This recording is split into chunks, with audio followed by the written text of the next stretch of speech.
hoping to achieve now in the aftermath of Iowa, but just before, a week before, New Hampshire?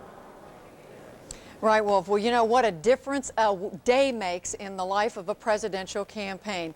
In fact, New Hampshire today opened with welcome arms, looking for the 3 survivors of the Iowa caucuses. 2 of them as conquering heroes, the other one with something to prove. One of those who came in as a conquering hero, clearly John Kerry. He brought his message that he's the one candidate with experience who can go toe-to-toe with President Bush on national security. But to that, he added what he wants to do for Americans at home, to their health care and to their education.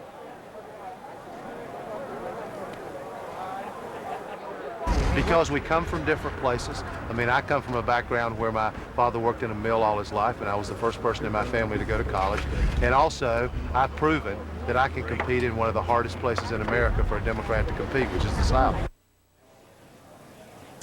Well, obviously, Wolf, that was not John Kerry. Essentially, what John Kerry is saying, that he wants to talk about tuition, college tuition. He wants to talk about health care. He says there are things that Americans need, and those are the things that I want to talk about. So he's expanding his portfolio. But what you just heard John Edwards saying is, I asked him today when I ran into him today campaigning here in Manchester, New Hampshire, I said, you know, where do you and Senator Kerry differ? You're coming out of Iowa. The 2 of you did very well there. Where do you differ on the issues? He said, in essence, we agree on all the major issues. Where we differ is on our backgrounds. I come from an humble background, and in essence, Wolf, pointing out that John Kerry comes from a far more blue-blooded heritage. Judy Woodruff. Judy Woodruff reporting from Manchester, New Hampshire. Thanks very much, Judy. Paula, over to you.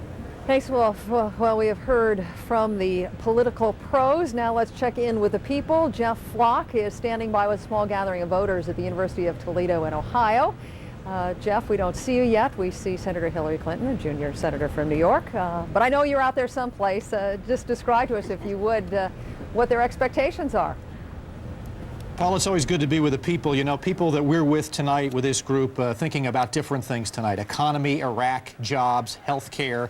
We have assembled a group of voters, young, old, black, white, Hispanic, Republican, Democrat, Independent. The single strand that threads them all together is the fact that none of them have made their mind up about how they'll vote this fall, whether it be President Bush or whomever the Democrats come up with. So we'll be watching the speech with them tonight, Paula, seeing it through their eyes and hearing their words after it's done. Back to you. Jeff, I know you've had a chance to talk to these folks about a whole range of issues. What seems to be the absolute key concern? I expected Iraq was going to be the top concern, but I'm hearing more about economy tonight. So it'll be interesting to see how it all shakes out.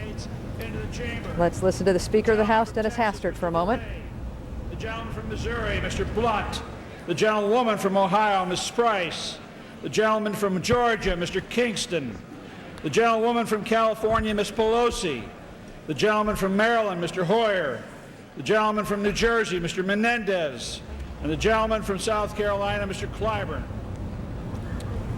All right, Jeff, we're going to dip back out of that, and just a final thought on what else the folks in Toledo, Ohio are talking about tonight. Senator from Tennessee, Mr. Frisk. Senator from Kentucky, one on their list. Iraq is certainly on the list. A lot of people want to know about health care, too. A lot of people with different concerns tonight, so a lot of ears on this one. Senator from Virginia, Mr. Allen. All right, Jeff Flock, thanks so much.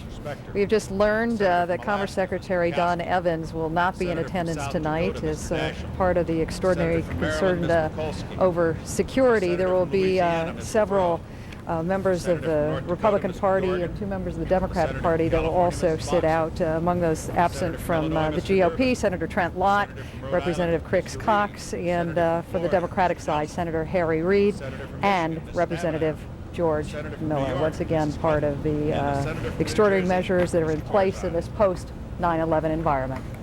Will the members of the escort you heard House Speaker Denny Hastert introducing the House leadership. There's an elaborate protocol, and then the Vice President, who's the President of the Senate, introducing the Senate leadership. The Senate leadership now making its way in to the chamber as well. And we're joined to talk a little bit about the politics of all of this, joined by Jeff Greenfield, who's up in New Hampshire, and Joe Klein from Time Magazine, who's in Washington with us. Jeff, let me start with you. 12 years ago, the president's father, under clearly different circumstances, launched his own re-election campaign in a State of the Union speech. Are there, even in these differing circumstances, parallels? Well, what I think, Aaron, is that it was much tougher on the first President Bush. He faced declining popularity. Pat Buchanan was coming after him up here in New Hampshire. The economic news was bad, and the White House made a major push. This is where the wretched cliche, a defining moment, was born, to our sorrow, to say this State of the Union is going to redefine this president. They brought in the best talent they had, and the speech fizzled because President Bush, the first one, didn't have that much to say. This President Bush does not share that economic bad news. He does not share plummeted approval ratings. What he does share is an uneasy sense, I think, among a lot of voters, actually, that the one weakness in the president, whom they like personally, they think he's a strong leader, that he doesn't understand their concerns, and they have real economic worries. The recent surveys from 2 different sources say that this president, even after the war in Iraq and the capture of Saddam Hussein, is only marginally ahead of an unnamed Democrat. So he clearly has not closed any sale. It's a little early for that. He's in better shape than his dad, but this is by no means a sure thing. And this State of the Union is his chance to say, you know what, I am the president you want me to be. I don't think he's going to say, Aaron, I feel your pain, like his predecessor, but that's part of the message he may want to contribute. We saw, Jeff, as you were talking, some of the people who were invited by the First Lady, soldiers, and there'll be others as well, who will be in the hall tonight. The Vice President's wife, Lynn Cheney, there as well, as you see the First Lady taking her seat. This, too, has changed over time, this kind of elaborate seating of special guests who are there for symbolic reasons, important reasons. Didn't start that way in '82 when Ronald Reagan did it with Lenny Skutnik, who was a hero of a plane crash here in Washington, but it has grown over time. Let's bring Joe Klein in as we look at the First Lady. Joe, it would seem to me, at least, the president doesn't need to redefine anything. He just needs to say to people where we are and where we are going is right. You know, the interesting thing about this speech, Aaron, is that these are the least dramatic circumstances of any State of the Union the president has delivered. The first year was dramatic because it was his first. It was a budget message, not an official State of the Union. The second year, we had just won the victory in Afghanistan. We were very close to September 11th. It was a very dramatic moment. Last year, the most dramatic of all, we were about to go to a war in Iraq. This year, this speech is the second hottest topic in this town in Washington tonight, the hottest being what happened in Iowa last night. We'll get back to that in a second. The diplomatic corps has come in. In that sense, I mean, the White House, scheduling the speech as it did today, wanted to steal a headline, and so would we if we were in their position. Speaker, the Associate Justices of the Supreme Court. Have the events, the surprising events as the Supreme Court comes in, have the surprising events in Iowa, I guess, countered the strategy?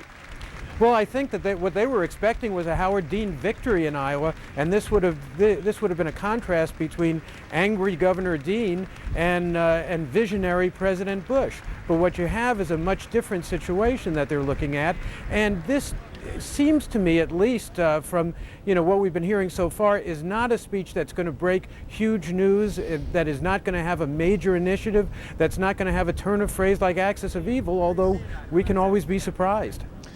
Jeff, has the import of this speech changed because of the events in Iowa last night?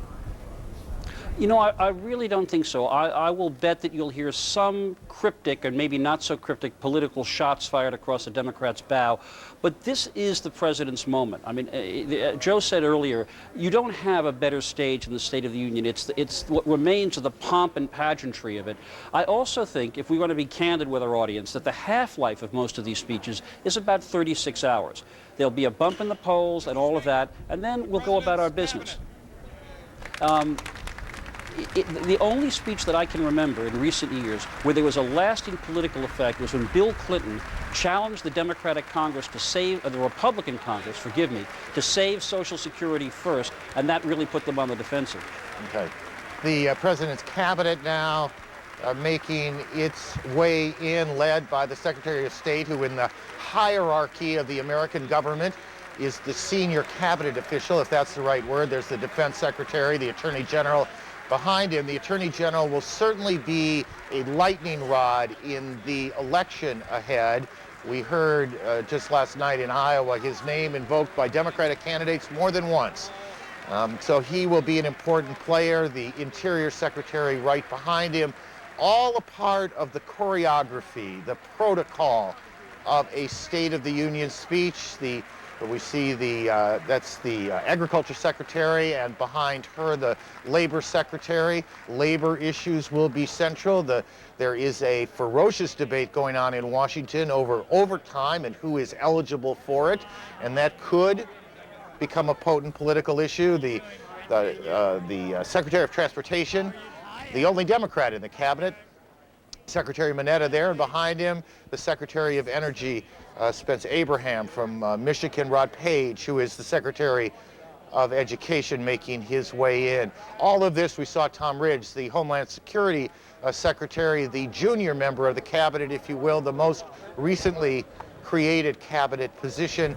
All of this now, they will make their way to their seats. All of the members of Congress, the House, the Senate, all their invited guests, they will all make their way in, and then the president will be announced to all present. It's probably worth noting how little the president, Joe Klein, has taken a chance here. This is a speech the president started working on in October of last year, and even putting some, I'm told, midterm touches on it in November. It has been thoroughly vetted.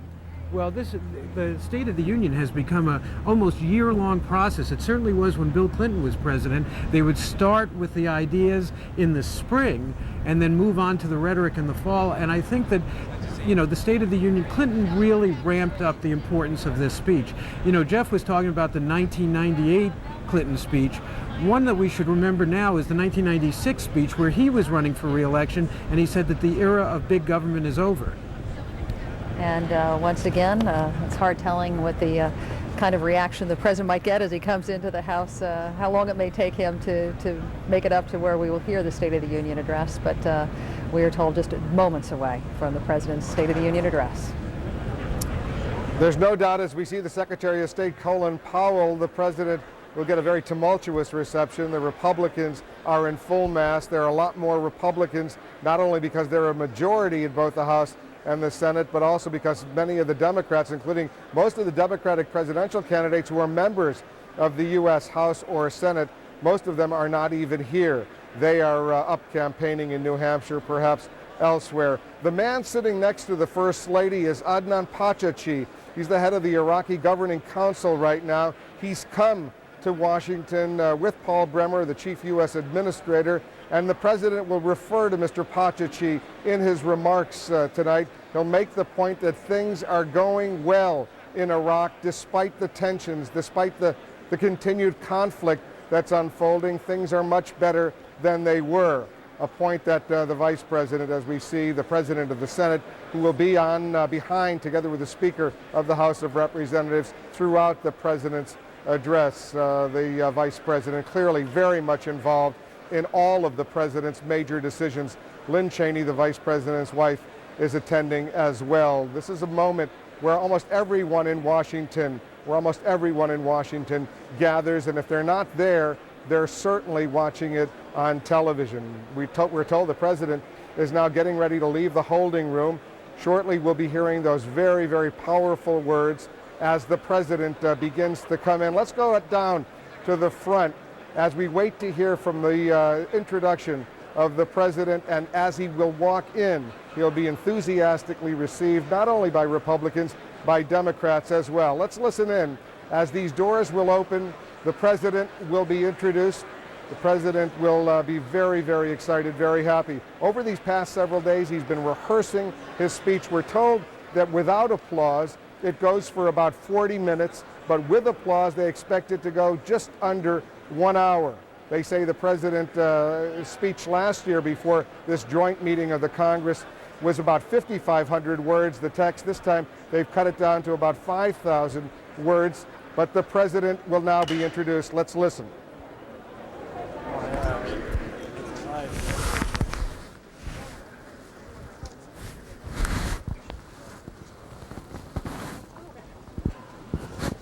Mr. Speaker, the President of the United States.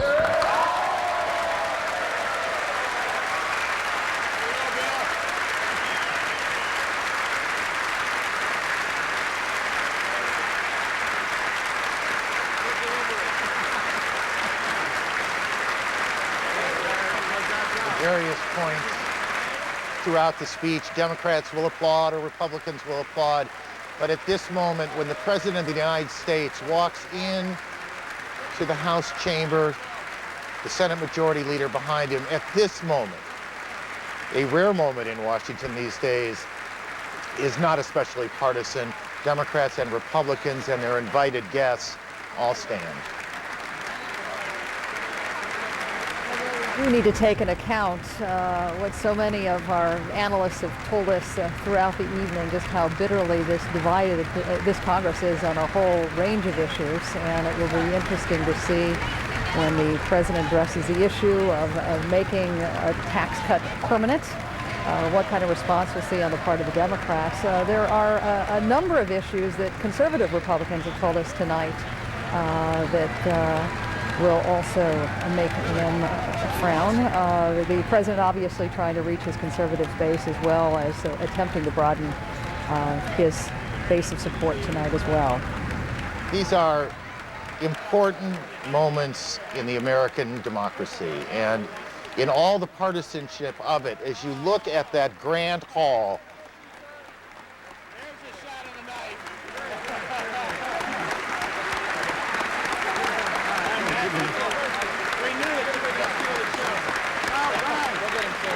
members are allowed to bring one guest, and someone brought a child, a beautiful one at that.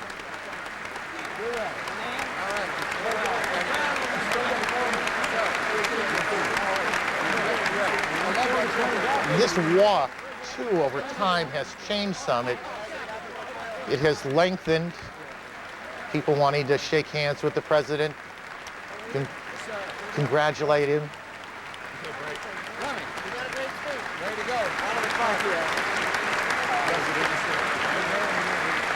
Members of the Supreme Court there. And the Joint Chairman of the Joint Chiefs and the members of the Joint Chief of Staff there, shaking hands with the Commander-in-Chief.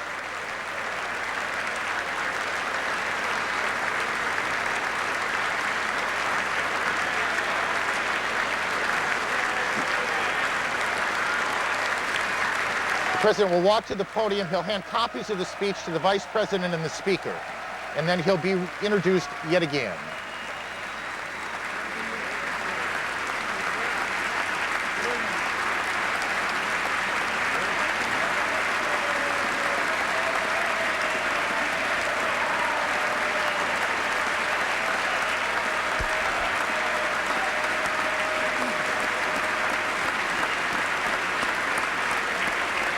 Okay.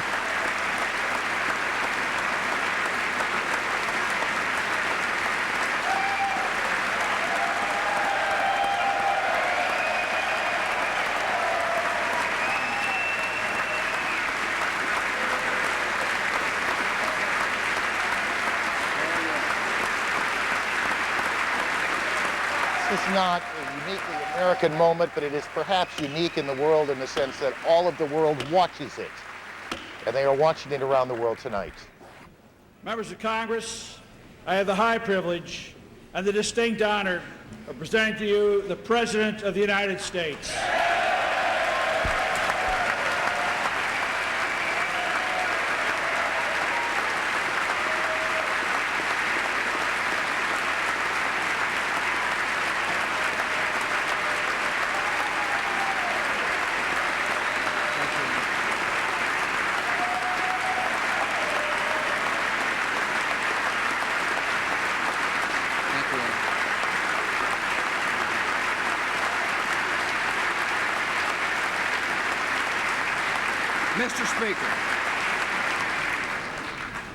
Mr. Speaker, Vice President Cheney, members of Congress, distinguished guests, and fellow citizens. America this evening is a nation called to great responsibilities, and we are rising to meet them. As we gather tonight, hundreds of thousands of American servicemen and women are deployed across the world in the war on terror. By bringing hope to the oppressed and delivering justice to the violent, they are making America more secure.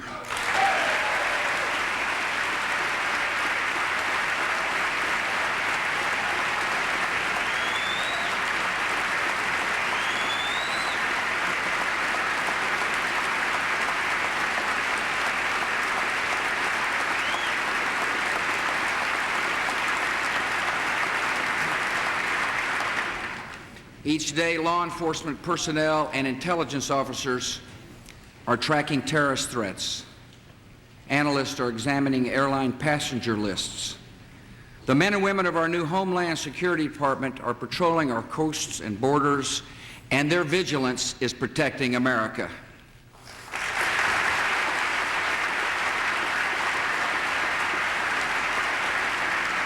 Americans are proving once again to be the hardest working people in the world.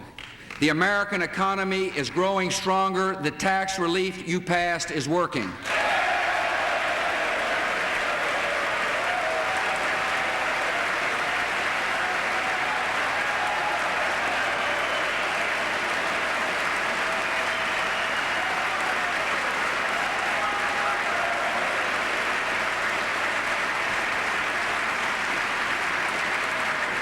Tonight, members of Congress can take pride in the great works of compassion and reform that skeptics had thought impossible.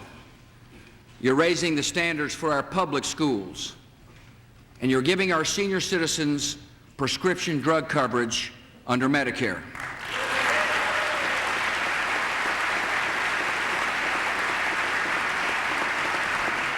We have faced serious challenges together. And now we face a choice. We can go forward with confidence and resolve, or we can turn back to the dangerous illusion that terrorists are not plotting and outlaw regimes are no threat to us. We can press on with economic growth and reforms in education and Medicare, or we can turn back to old policies and old divisions. We've not come all this way through tragedy and trial and war, only to falter and leave our work unfinished. Americans are rising to the tasks of history, and they expect the same from us. In their efforts, their enterprise, and their character, the American people are showing that the state of our union is confident and strong.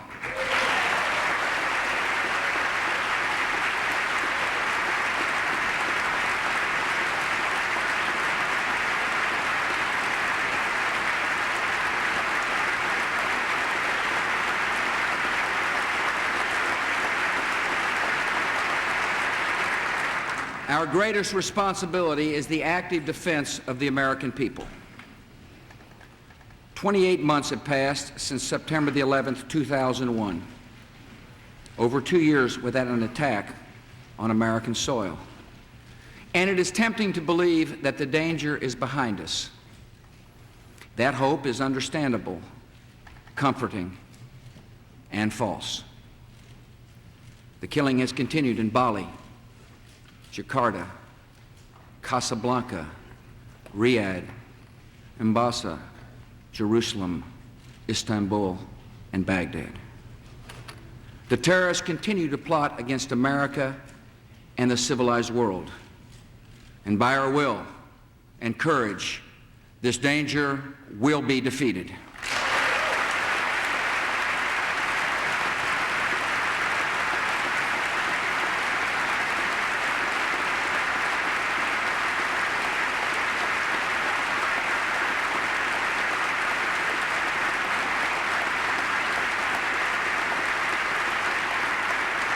Inside the United States, where the war began, we must continue to give our Homeland Security and law enforcement personnel every tool they need to defend us. And one of those essential tools is the Patriot Act, which allows federal law enforcement to better share information, to track terrorists, to disrupt their cells and to seize their assets. For years, we have used similar provisions to catch embezzlers and drug traffickers. If these methods are good for hunting criminals, they are even more important for hunting terrorists.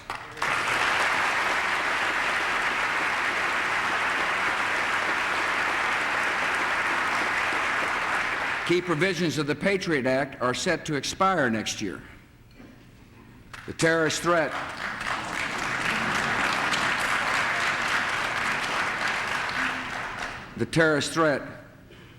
will not expire on that schedule.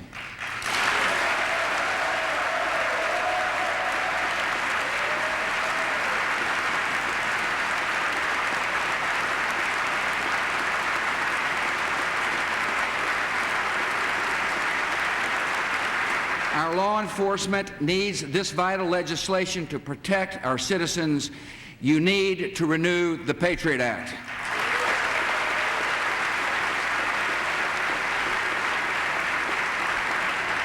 America is on the offensive against the terrorists who started this war.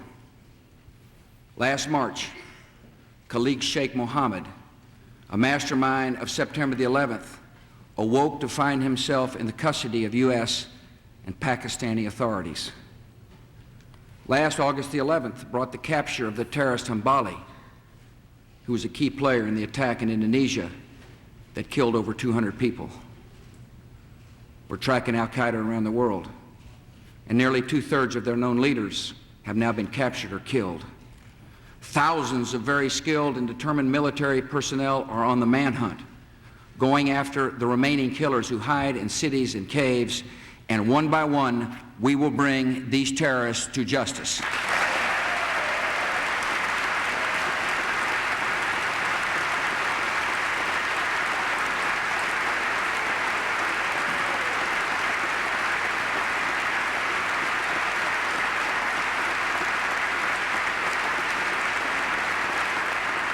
As part of the offensive against terror, we are also confronting the regimes that harbor and support terrorists and could supply them with nuclear, chemical, or biological weapons. The United States and our allies are determined. We refuse to live in the shadow of this ultimate danger.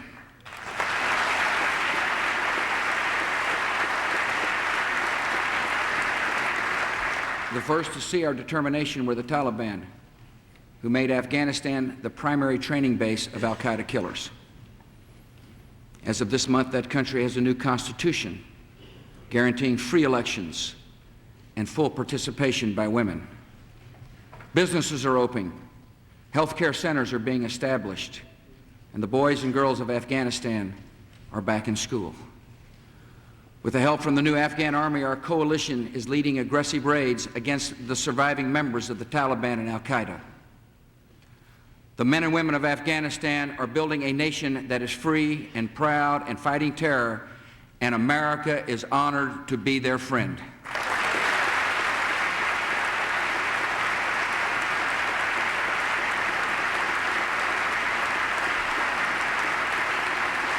Since we last met in this chamber, combat forces of the United States, Great Britain, Australia, Poland, and other countries enforced the demands of the United Nations, ended the rule of Saddam Hussein, and the people of Iraq are free.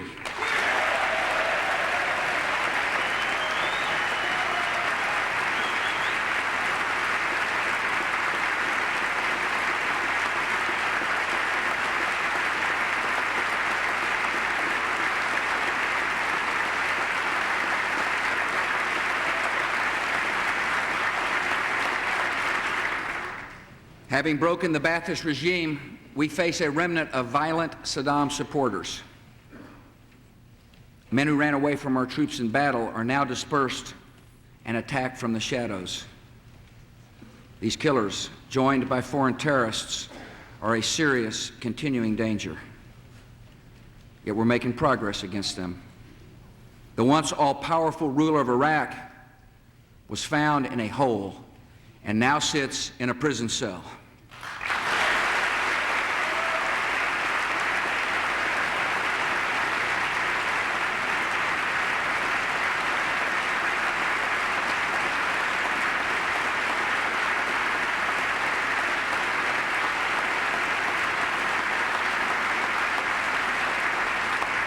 Of the top 55 officials of the former regime, we have captured or killed 45. Our forces are on the offensive, leading over 1,600 patrols a day and conducting an average of 180 raids a week. We are dealing with these thugs in Iraq just as surely as we dealt with Saddam Hussein's evil regime.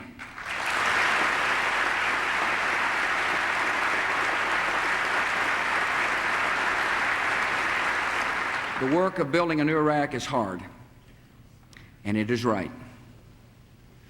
And America has always been willing to do what it takes for what is right.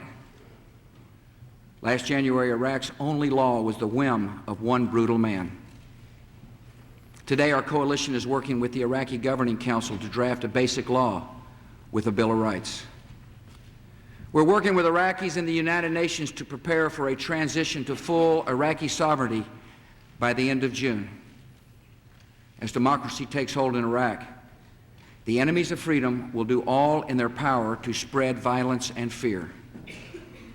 They are trying to shake the will of our country and our friends. But the United States of America will never be intimidated by thugs and assassins.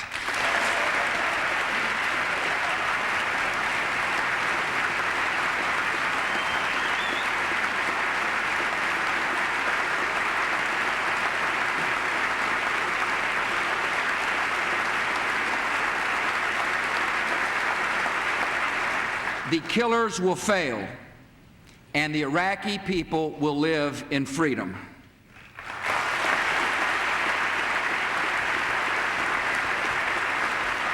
Month by month, Iraqis are assuming more responsibility for their own security and their own future. And tonight we are honored to welcome one of Iraq's most respected leaders, the current president of the Iraqi Governing Council, ADNAN PACHACHI. Sir, America stands with you and the Iraqi people as you build a free and peaceful nation.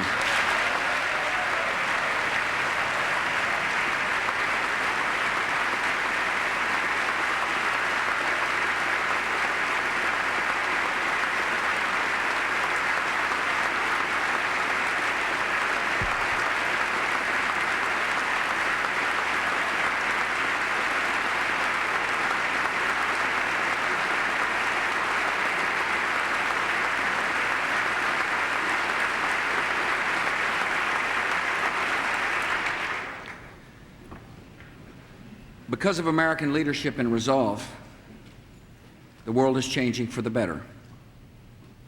Last month, the leader of Libya voluntarily pledged to disclose and dismantle all of his regime's weapons of mass destruction programs, including a uranium enrichment project for nuclear weapons. Colonel Gaddafi correctly judged that his country would be better off and far more secure without weapons of mass murder.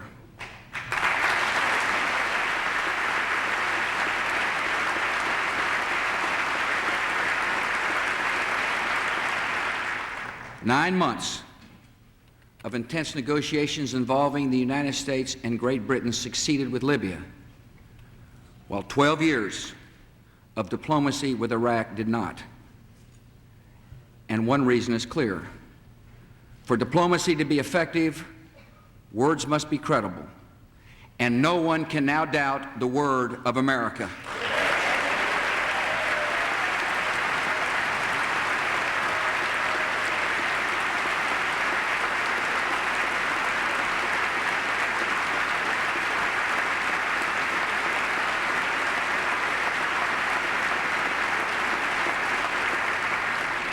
Different threats require different strategies.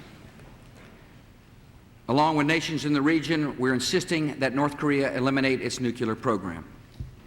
America and the international community are demanding that Iran meet its commitments and not develop nuclear weapons. America is committed to keeping the world's most dangerous weapons out of the hands of the most dangerous regimes.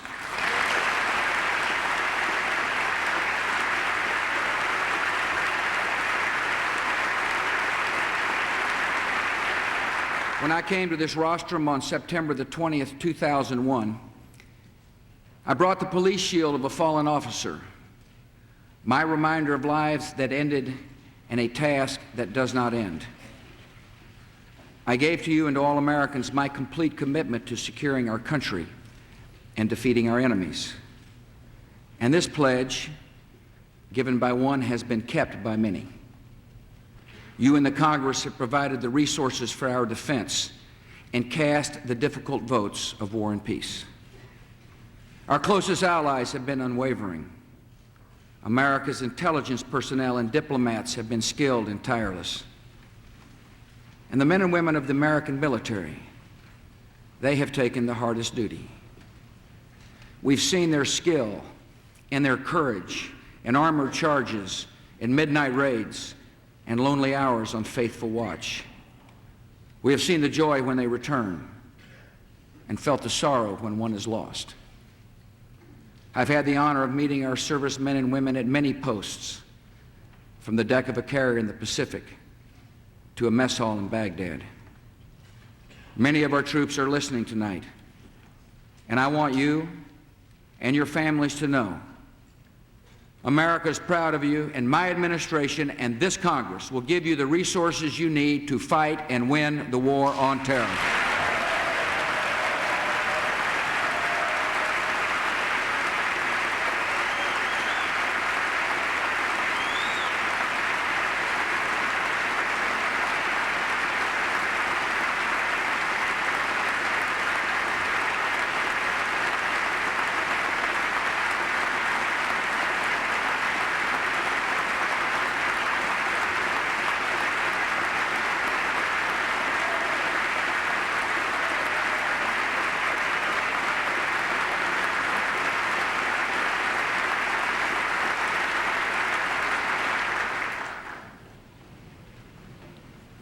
I know that some people question if America is really in a war at all. They view terrorism more as a crime, a problem to be solved mainly with law enforcement and indictments.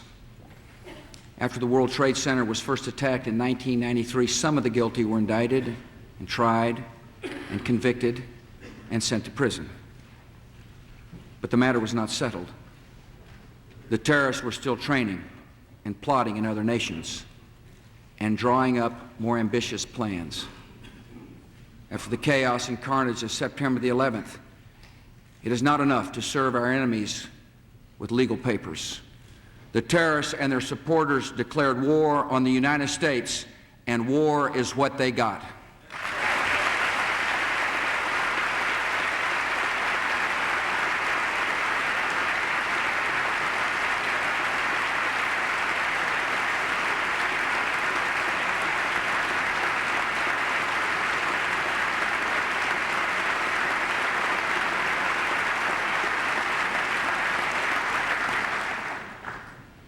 Some in this chamber and in our country did not support the liberation of Iraq.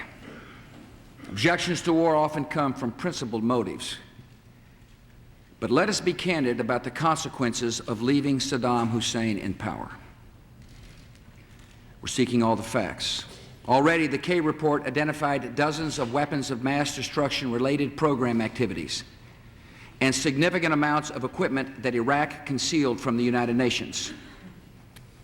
Had we failed to act, the dictator's weapons of mass destruction programs would continue to this day.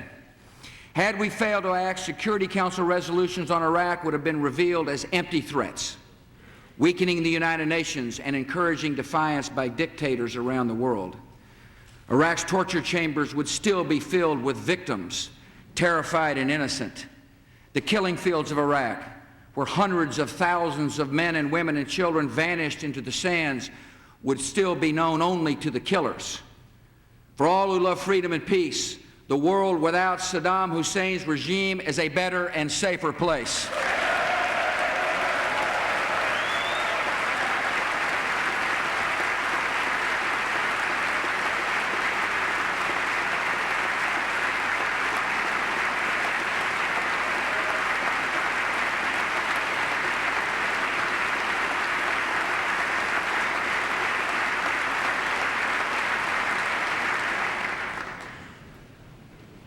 Some critics have said our duties in Iraq must be internationalized.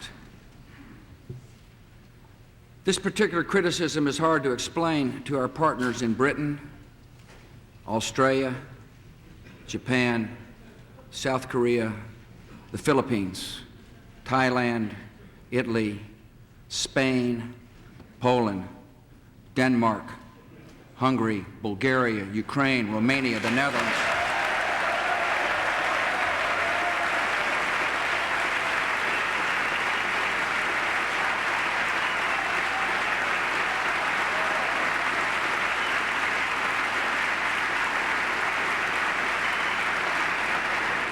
Norway, El Salvador, and the 17 other countries that have committed troops to Iraq.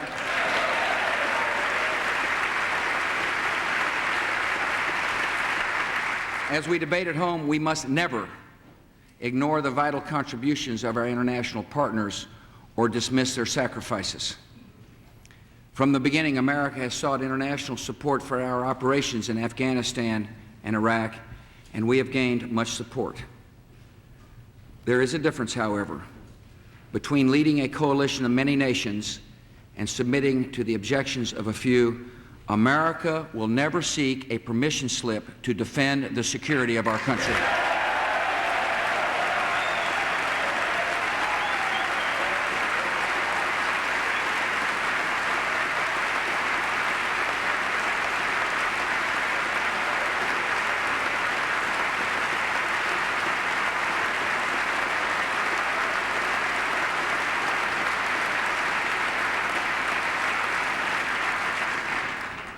We also hear doubts that democracy is a realistic goal for the greater Middle East, where freedom is rare. Yet it is mistaken and condescending to assume that whole cultures and great religions are incompatible with liberty and self-government. I believe that God has planted in every human heart the desire to live in freedom. And even when that desire is crushed by tyranny for decades, it will rise again.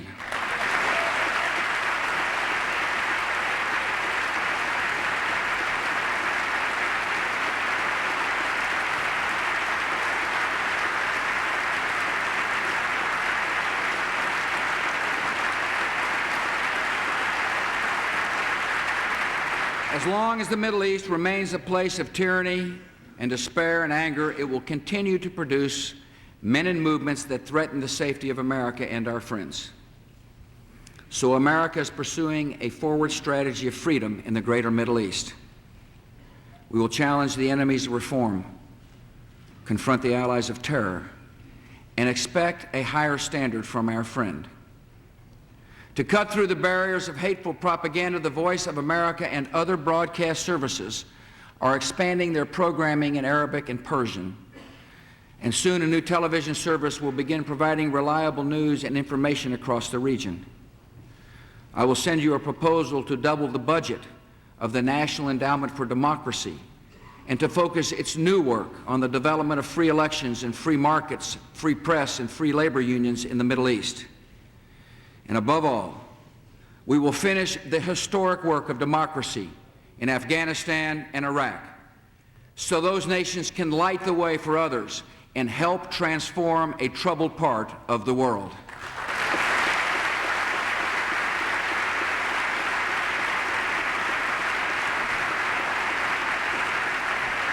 America is a nation with a mission, and that mission comes from our most basic beliefs. We have no desire to dominate, no ambitions of empire. Our aim is a democratic peace, a peace founded upon the dignity and rights of every man and woman. America acts in this cause with friends and allies at our side, yet we understand our special calling. This great republic will lead the cause of freedom.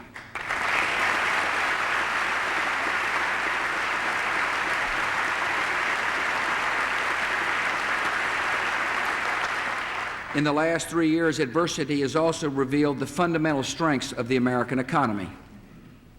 We have come through recession and terrorist attack and corporate scandals and the uncertainties of war. And because you acted to stimulate our economy with tax relief, this economy is strong and growing stronger.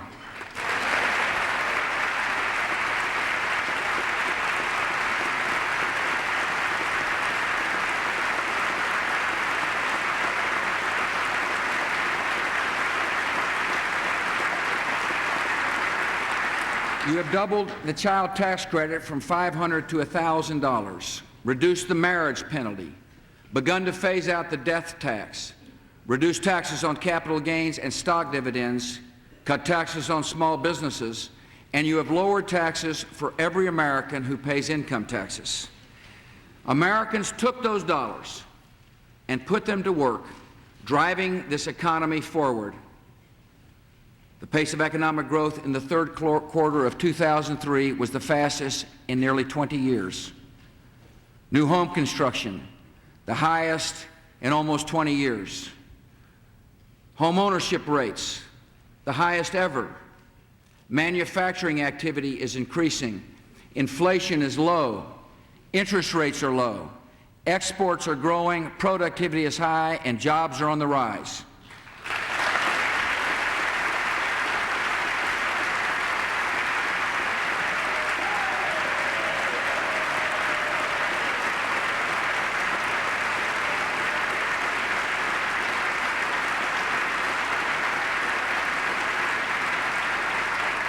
These numbers confirm that the American people are using their money far better than government would have, and you were right to return it.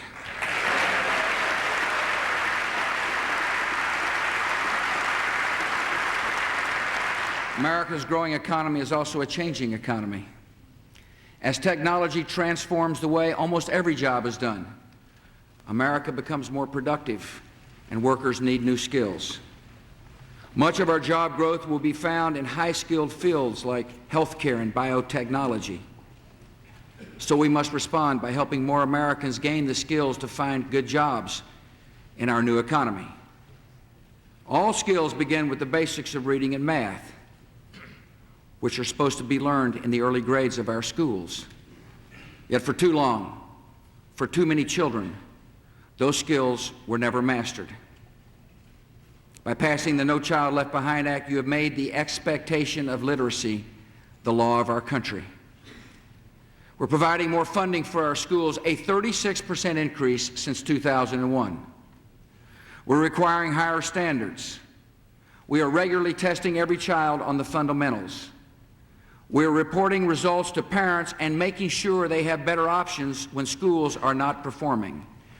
We are making progress toward excellence for every child in America.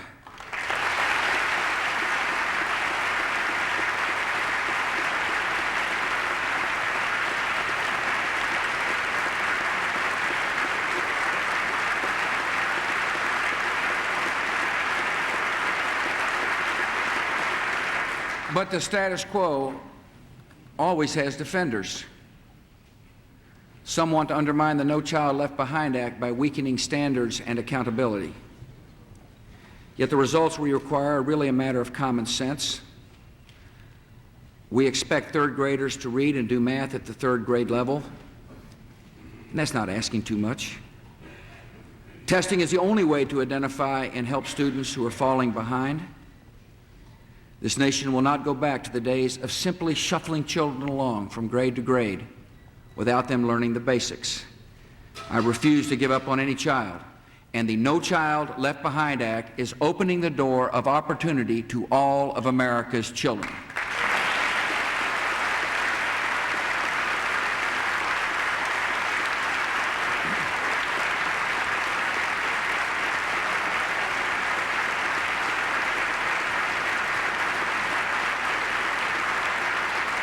At the same time, we must ensure that older students and adults can gain the skills they need to find work now. Many of the fastest growing occupations require strong math and science preparation and training beyond the high school level. So tonight I propose a series of measures called Jobs for the 21st Century. This program will provide extra help to middle and high school students who fall behind in reading and math. Expand advanced placement programs in low-income schools. Invite math and science professionals from the private sector to teach part-time in our high schools. I propose larger Pell Grants for students who prepare for college with demanding courses in high school.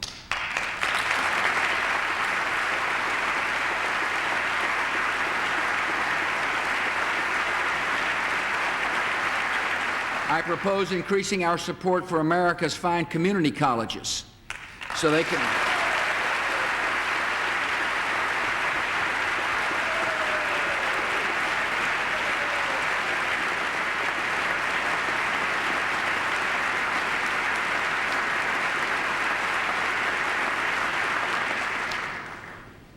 so they can train workers for industries that are creating the most new jobs. By all these actions, we will help more and more Americans to join in the growing prosperity of our country.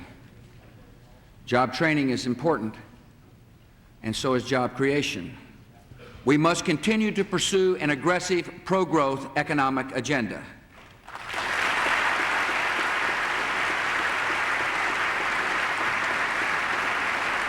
Congress has some unfinished business on the issue of taxes. The tax reductions you passed are set to expire.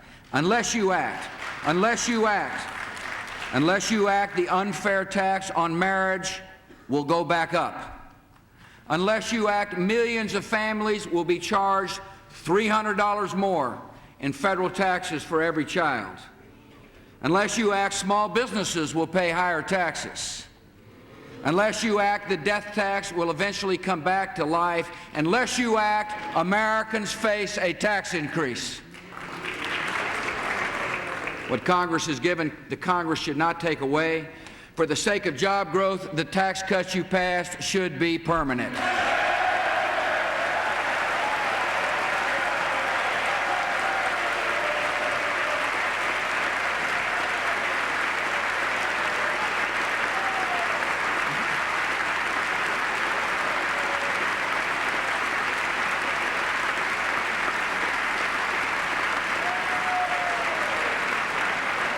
Our agenda for jobs and growth must help small business owners and employees with relief from needless federal regulation and protect them from junk and frivolous lawsuits.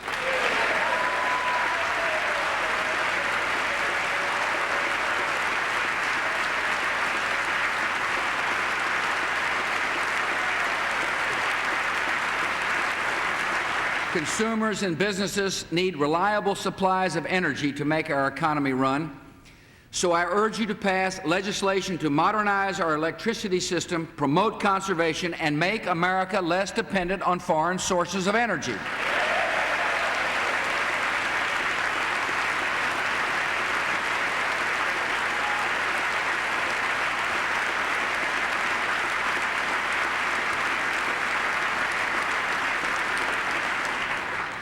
My administration is promoting free and fair trade to open up new markets for America's entrepreneurs and manufacturers and farmers to create jobs for American workers.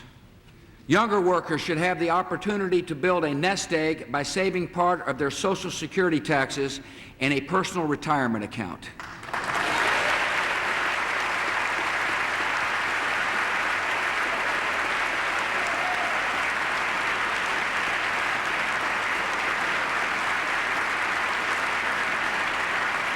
We should make the Social Security system a source of ownership for the American people.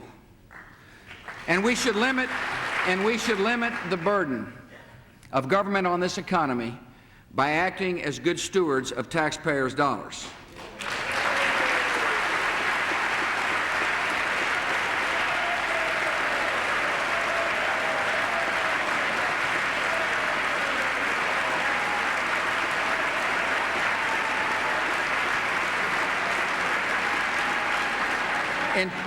In 2 weeks, I will send you a budget that funds the war, protects the homeland, and meets important domestic needs while limiting the growth in discretionary spending to less than 4%. This will require that Congress focus on priorities, cut wasteful spending, and be wise with the people's money. By doing so, we can cut the deficit in half over the next 5 years.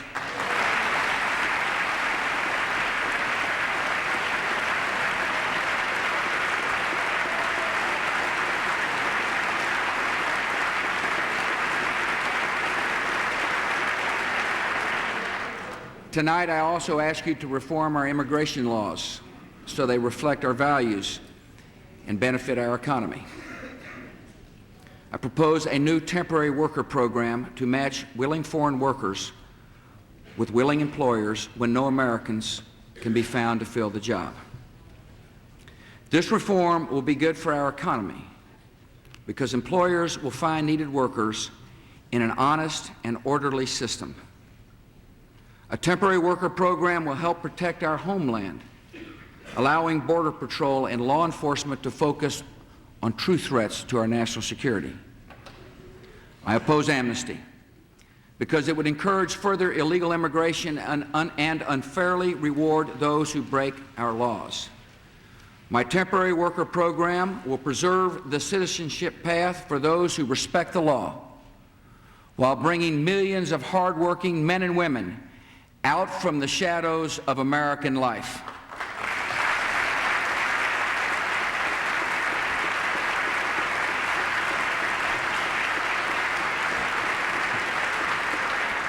Our nation's healthcare system, like our economy, is also in a time of change.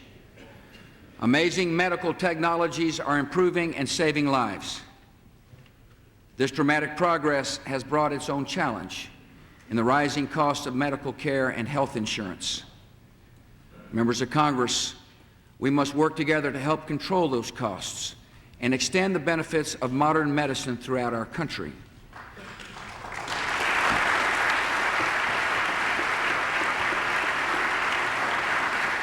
Meeting these goals requires bipartisan effort, and 2 months ago you showed the way. By strengthening Medicare and adding a prescription drug benefit, you kept a basic commitment to our seniors. You are giving them the modern medicine they deserve.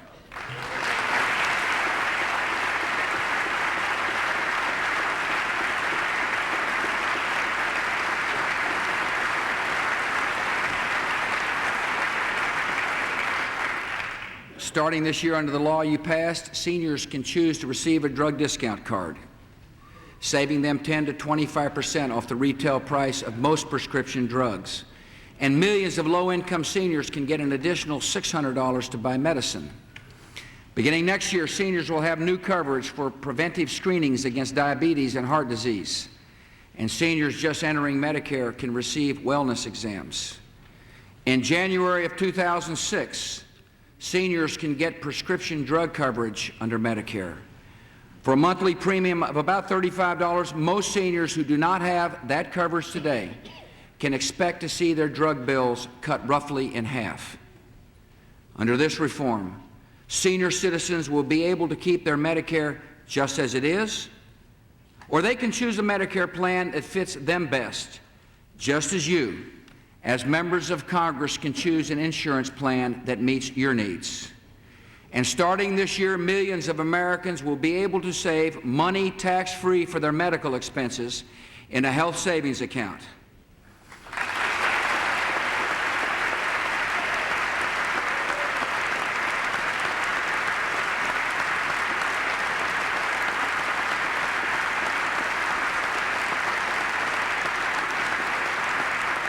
I sign this measure proudly, and any attempt to limit the choices of our seniors or to take away their prescription drug coverage under Medicare will meet my veto.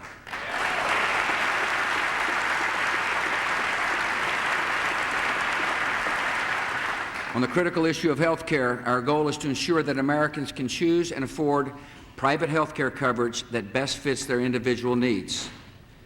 To make insurance more affordable, Congress must act to address rapidly rising health care costs. Small businesses should be able to band together and negotiate for lower insurance rates so they can cover more workers with health insurance. I urge you to pass association health plans.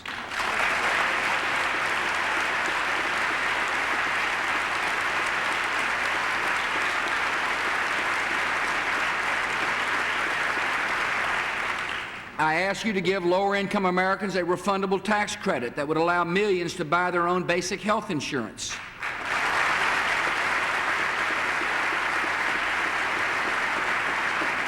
By computerizing health records, we can avoid dangerous medical mistakes, reduce costs, and improve care.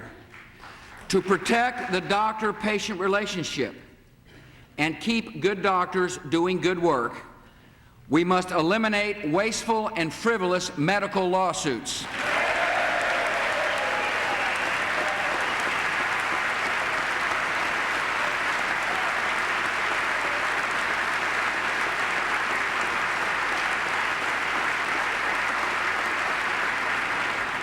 And tonight I propose that individuals who buy catastrophic health care coverage as part of our new health savings accounts be allowed to deduct 100% of the premiums from their taxes.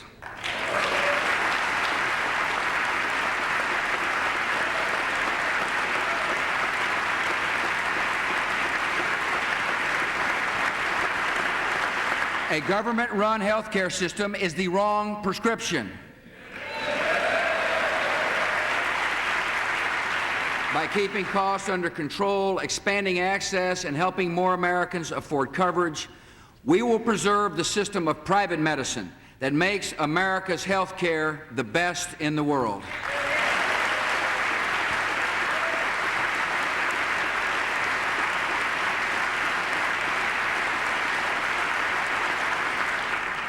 We're living in a time of great change in our world, in our economy, in science and medicine. Yet some things endure: courage and compassion, reverence and integrity, respect for differences of faith and race. The values we try to live by never change, and they are instilled in us by fundamental institutions such as families and schools and religious congregations. These institutions, these unseen pillars of civilization, must remain strong in America, and we will defend them. We must stand with our families to help them raise healthy, responsible children. When it comes to helping children make right choices, there is work for all of us to do. One of the worst decisions our children can make is to gamble their lives and futures on drugs. Our government is helping parents confront this problem with aggressive education, treatment, and law enforcement. Drug use in high school has declined by 11% over the last 2 years. 400,000 fewer young people are using illegal drugs than in the year 2001.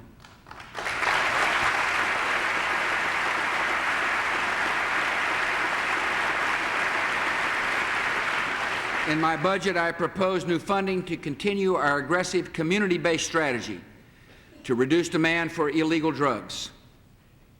Drug testing in our schools has proven to be an effective part of this effort. So tonight I propose an additional $23 million for schools that want to use drug testing as a tool to save children's lives.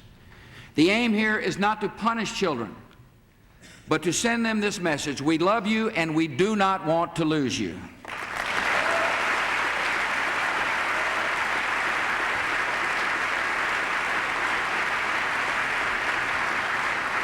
To help children make right choices, they need good examples.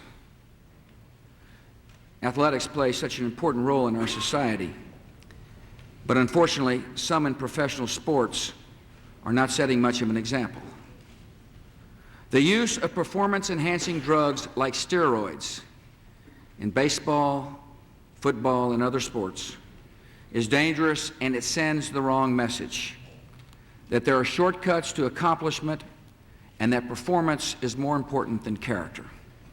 So tonight I call on team owners, union representatives, coaches, and players to take the lead, to send the right signal, to get tough, and to get rid of steroids now.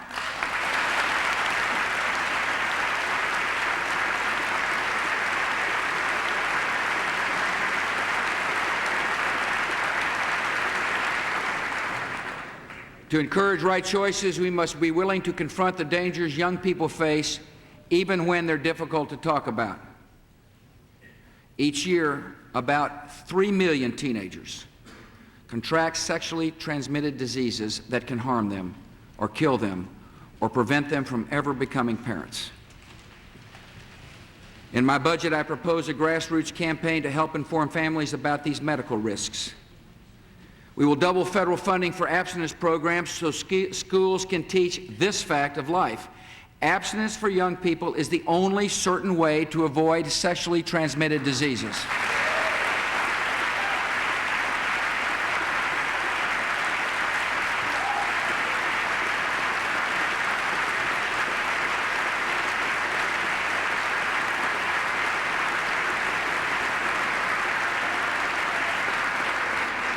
Decisions children now make can affect their health and character for the rest of their lives. All of us, parents, schools, and government, must work together to counter the negative influence of the culture and to send the right messages to our children. A strong America must also value the institution of marriage. I believe we should respect individuals as we take a principled stand for one of the most fundamental, enduring institutions of our civilization. Congress has already taken a stand on this issue by passing the Defense of Marriage Act signed in 1996 by President Clinton. That statute protects marriage under federal law as a union of a man and a woman and declares that one state may not redefine marriage for other states. Activist judges, however, have begun redefining marriage by court order without regard for the will of the people and their elected representatives. On an issue of such great consequence, the people's voice must be heard. If judges insist on forcing their arbitrary will upon the people, the only alternative left to the people would be the constitutional process. Our nation must defend the sanctity of marriage.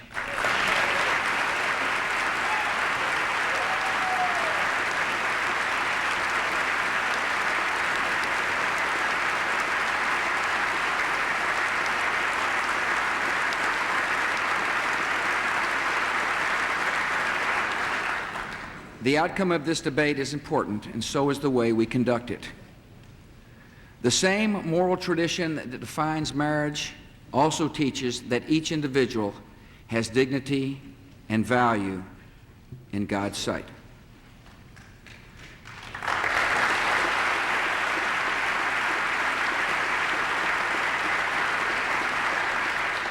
It's also important to strengthen our communities by unleashing the compassion of America's religious institutions. Religious charities of every creed are doing some of the most vital work in our country, mentoring children, feeding the hungry, taking the hand of the lonely. Yet government has often denied social service grants and contracts to these groups just because they have a cross or a Star of David or a crescent on the wall. By executive order, I've opened billions of dollars in grant money to competition that includes faith-based charities. Tonight, I ask you to codify this into law so people of faith can know that the law will never discriminate against them again.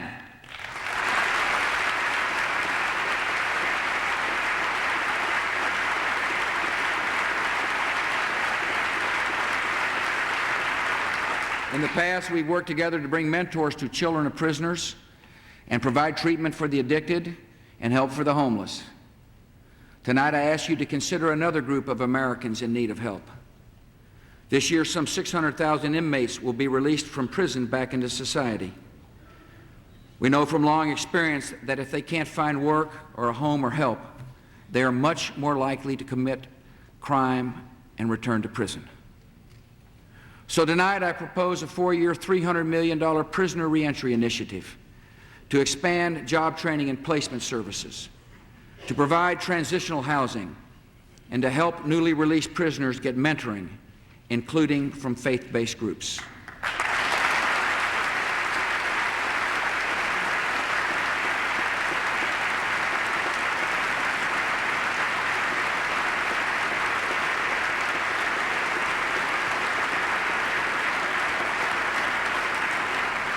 America is the land of second chance, and when the gates of the prison open, the path ahead should lead to a better life.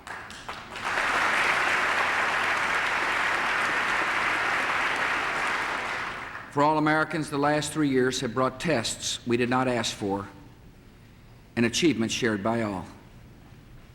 By our actions, we have shown what kind of nation we are. In grief, we have found the grace to go on. In challenge, we rediscovered the courage and daring of a free people. In victory, we have shown the noble aims and good heart of America. And having come this far, we sense that we live in a time set apart. I've been witness to the character of the people of America, who've shown calm in times of danger, compassion for one another, and toughness for the long haul. All of us have been partners in a great enterprise.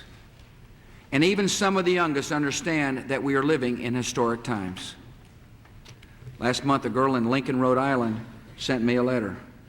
It began, "Dear George W. Bush, if there's anything you know I, Ashley Pearson, age 10, can do to help anyone, please send me a letter and tell me what I can do to save our country."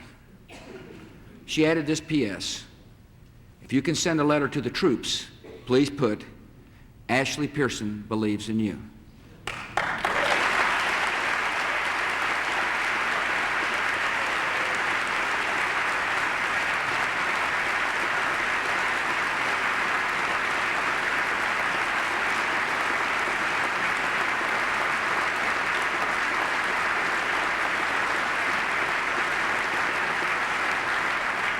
Tonight, Ashley, your message to our troops has just been conveyed.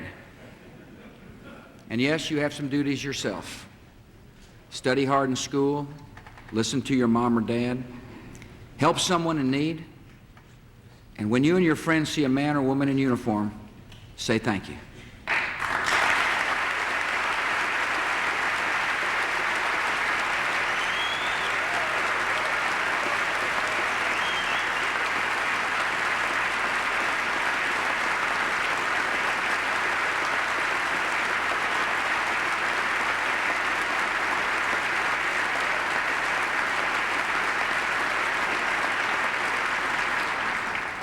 And Ashley, while you do your part, all of us here in this great chamber will do our best to keep you and the rest of America safe and free.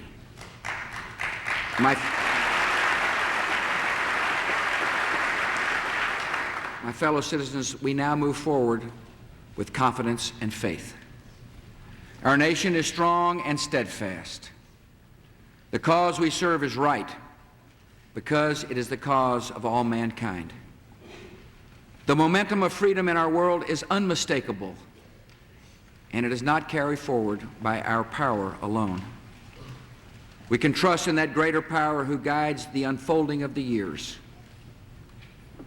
And in all that is to come, we can know that his purposes are just and true. May God continue to bless America.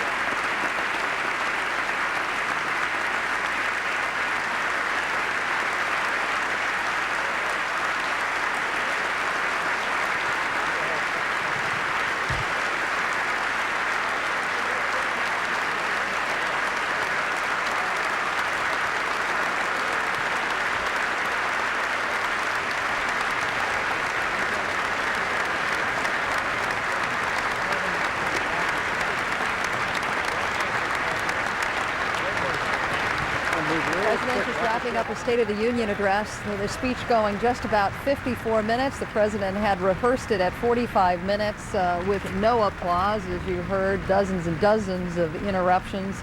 The applause mainly coming from one side of the aisle.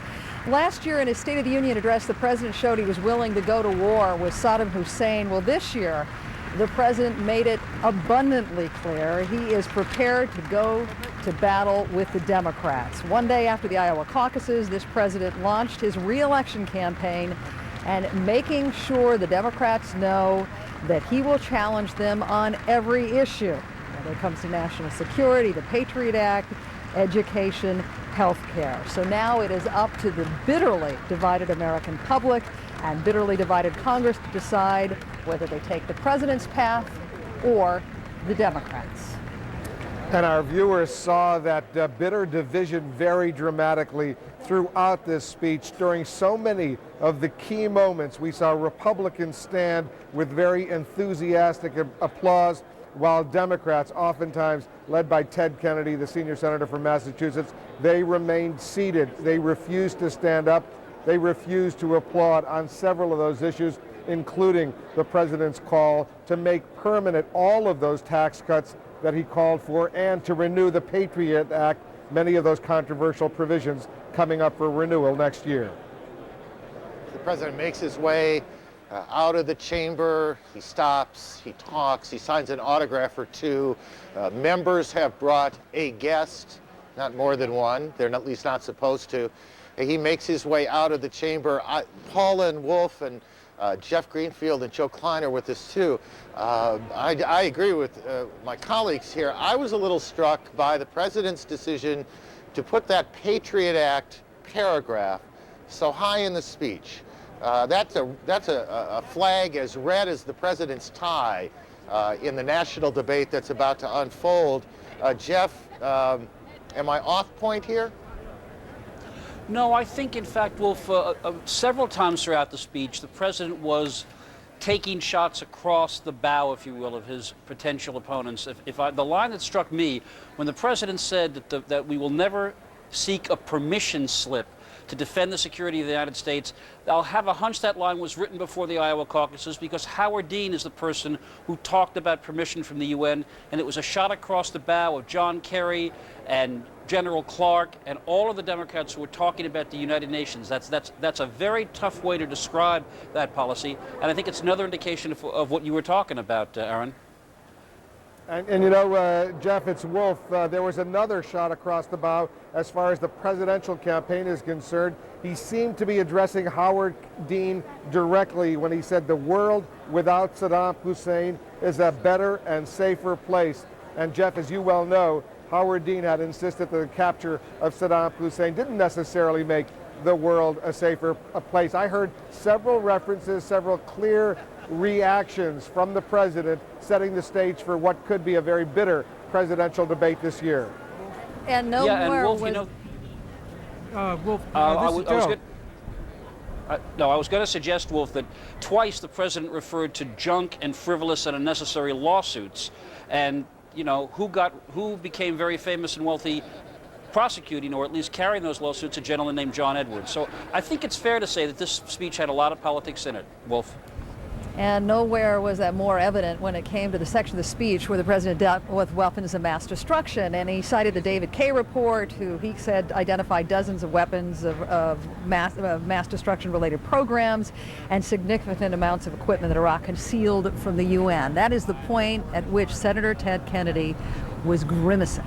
Right. Well, that section of the speech, the foreign policy section of the speech, was surprisingly defensive to me.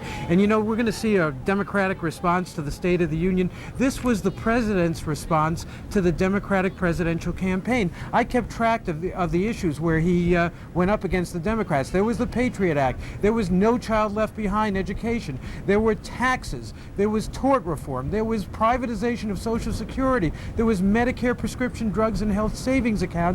And especially on the war on terror, he talked about the Democrats as if they were just a bunch of lawyers. He said they view terrorism more as a crime, a problem to be solved mainly with law enforcement and indictments. This was, you know, a remarkably combative speech. It'll be interesting to see the impact it has on the Democratic strategy in the days to come. Well, Joe Klein, Jeff Greenfield, thanks so much for your input tonight. Okay. The Democrats will get their moment in about 5 minutes, and we'll hear what they have to say. And now you've heard what we have to say, and most importantly, on a night like this, is to listen to what you have to say. Jeff Locke has been in the Midwest. He's in Toledo, Ohio tonight, and he has been watching the speech with a number of people there. Jeff, good evening to you. And how have they viewed it all in a state that is important and often a swing state? Indeed, battleground state, and Aaron, the president will be here tomorrow. We're here tonight. First of all, anybody change their mind, make a decision about who they're going to vote for this November based on this speech? Anybody at all? Nobody. Consuelo Hernandez, 54 years old, a registered Democrat. What was your headline? My headline was too much on the war for this. I wanted to hear more about the economy. I wanted to hear about jobs, and I definitely wanted to hear about health care. And you didn't get enough of that? You got No. too much Iraq, too much terrorism? Correct. Too much on the war. I want to know about jobs. Michael Pazzo, Republican, voted for Bush last time. Does that ring true for you? Did you hear too much about the war? I was glad to hear President Bush stress the benefits that the Afghan and Iraqi people have realized from the war, and I also thought he put a very positive spin on the economy. His headline was, "The war was worth it." Does everybody here agree the war was worth it? Everybody? Yes. Yes. Everybody agrees the war was worth it. Betty Valentine, your headline. My headline, when we talked about the war, I was disappointed in the fact that he did not talk about going after Osama bin Laden, and I thought he was the one that started the whole race. Bin Laden was not mentioned. That Not troubled at all. you. Yes, it did. Donovan Nichols, college student, registered Republican, but your parents are Democrats. Yes. What'd you make of this one? Cast the deciding vote here tonight. Actually, I would have to agree with Consuelo and say that I felt there was too much of an emphasis on war. I would really like to see, being in higher education right now, and that being my career path, I would like to see more Bush talk a little bit more on higher education and the importance. Well, Wolf, you heard the headline there. I think this panel here, University of Toledo, the sense is they heard too much foreign policy stuff, too much war, too much terrorism. They want to hear about the issues that impact them, they feel, much more strongly. Wolf? Thanks very much, Jeff. We'll be checking back with you. Right now, Senator Ted Kennedy is joining us, just walked out of the chamber. We saw you throughout the speech, sometimes grimacing, sometimes, Senator, not very happy. What's your bottom line reaction to what you heard from the President? Well, this is an entirely different State of the Union than I heard, for example, over the period the last weeks out in Iowa, in those small towns and communities where people are really hurting. The President was talking about Wall Street, but not really Main Street. People are really hurting in terms of the cost of tuition, in terms of their health care costs and their health care coverage. They deplore the actions of the administration in terms of trying to limit overtime against policemen, firemen, and nurses. And the rest of it is pretty much the same kind of rhetoric that we've heard in the past. One thing that we have learned over the past with President Bush is we want to see what he does, not what he says. Nothing illustrates that more clearly than the No Child Left Behind, which is unfunded and less than 6 million children behind. Let's go through some of the specific issues. We don't have a lot of time, but on Iraq, he didn't back down at all. He made a strong case that what he did was right. This administration had a predetermined plan to go to war with Iraq. And basically they went to war with Iraq on faulty information without sharing that information with the American people. We are in Iraq. All of us wanted to get rid of Saddam Hussein, and we're glad Saddam Hussein is gone. But we are weighted down in Iraq. They had no post-war program in Iraq, and we're weighted down in Iraq, and that has deflected our efforts and energy both on homeland security and also to pursue the problems of the terror and Al-Qaeda. We're going to continue this conversation Okay, on another Senator, occasion. fine. Senator, Very thanks. good to see you. Nice Thanks to very see much. you. Thanks for Thank you very stopping much. by. We're going to listen now. We're going to get ready to listen to the Democratic response. The Democrats getting ready, as they always do, to respond to the President of the United States, the Senate Democratic leader, and the House Democratic leader. They will be speaking, Tom Daschle and Nancy Pelosi. Let's listen. Good evening. I'm Tom Daschle of South Dakota, the Democratic leader in the United States Senate. I'm Nancy Pelosi of California, the Democratic leader in the House of Representatives. The state of our union is indeed strong due to the spirit of the American people, the creativity, optimism, hard work, and faith of everyday Americans.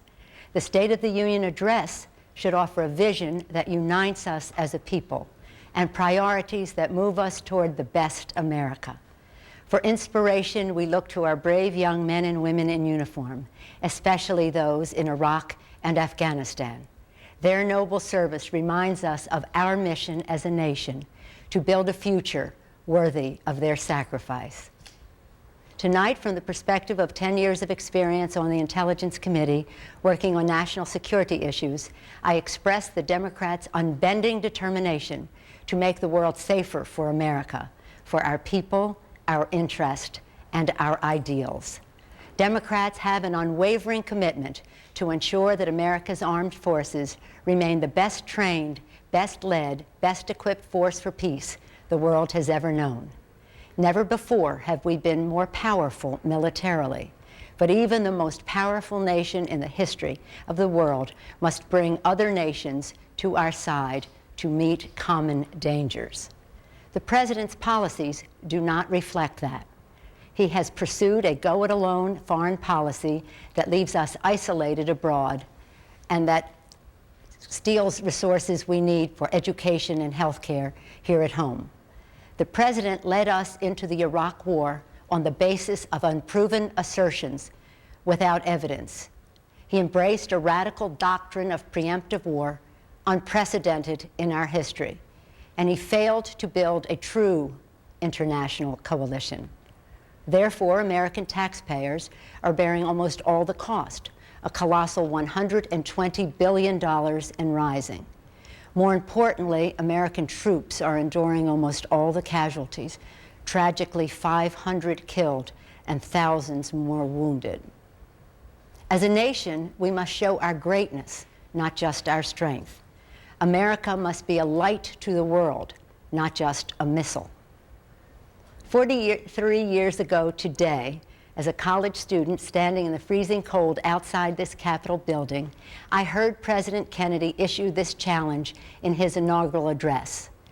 My fellow citizens of the world, he said, ask not what America will do for you, but what working together we can do for the freedom of man. There is great wisdom in that, but in it there is also greater strength for our country and the cause of a safer world. Instead of alienating our allies, let us work with them and international institutions so that together we can prevent the proliferation of weapons of mass destruction and keep them out of the hands of terrorists. Instead of billions of dollars in no-bid contracts for politically connected firms like Halliburton and an insistence on American dominance in Iraq, let us share the burden and responsibility with others so that together we can end the sense of American occupation and bring troops home safely when their mission is completed. Instead of the diplomatic disengagement that almost destroyed the Middle East peace process and aggravated the danger posed by North Korea, let us seek to forge agreements and coalitions so that together with others we can address challenges before they threaten the security of the world. We must remain focused on the greatest threat to the security of the United States, the clear and present danger of terrorism. We know what we must do to protect America, but this administration is failing to meet the challenge. Democrats have a better way to ensure our homeland security. 100% of containers coming into our ports or airports must be inspected. Today, only 3% are inspected. 100% of chemical and nuclear plants in the United States must have high levels of security. Today, the Bush administration has tolerated a much lower standard. 100% communication in real time is needed for our police officers, firefighters, and all of our first responders to prevent or respond to a terrorist attack. Today, the technology is there, but the resources are not. 100% of the enriched uranium and other material for weapons of mass destruction must be secured. Today, the administration has refused to commit the resources necessary to prevent it from falling into the hands of terrorists. America will be far safer if we reduce the chance of terrorist attack in one of our cities than if we diminish the civil liberties of our people. As a nation, we must do better to keep faith with our armed forces, their families, and our veterans. Our men and women in uniform show their valor every day. On the battlefield, our troops pledge to leave no soldier behind. Here at home, we must leave no veteran behind. We must ensure their health care, their pensions, and their survivor benefits. The year ahead offers great opportunity for progress and perhaps new perils still hidden in the shadows of an uncertain world. But you, the American people, have shown again and again that you are equal to any test. Now your example summons all of us in government, Republicans and Democrats, to a higher standard. This is personal for all of us, in every community across this land.